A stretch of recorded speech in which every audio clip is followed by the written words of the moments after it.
Imagine finding something that's been lost for more than a century and finding it in almost perfect condition. That's what happened to someone recently on Lake Michigan. Corey Adkins explains in this week's Northern Michigan in Focus.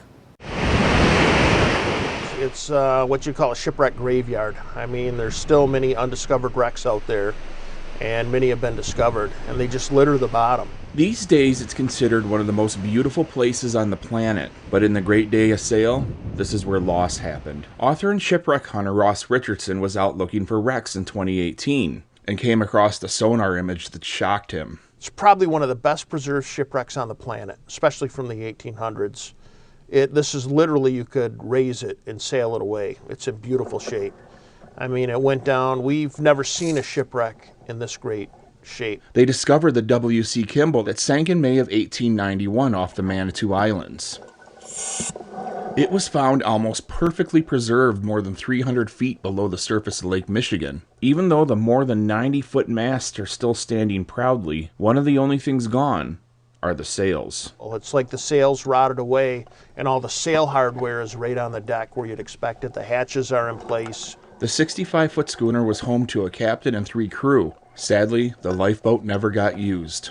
An oar still sitting alone in the hull after 129 years. Even the lifeboat is still there, which adds to the mystery. If your ship is sinking, wouldn't you get on that lifeboat? 4 men died that day. The Kimball's home was Northport, and from what we are told, one of the men was from here. The impact this had on communities and families.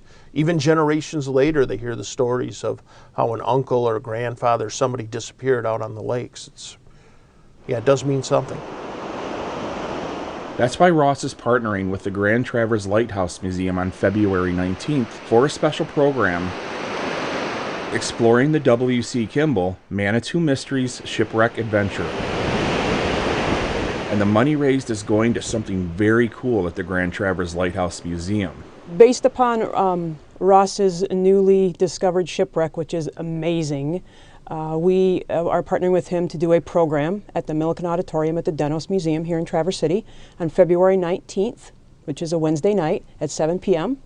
And this will be a fundraiser for our shipwreck expeditions that we'll be doing this summer. I'm going to talk about the discovery process and share the history of the wreck and the impact and also the conditions out on Lake Michigan. Hopefully I can present history in an interesting way to people who might not normally be involved in history or want to learn more. For Northern Michigan in Focus, I'm Corey Adkins.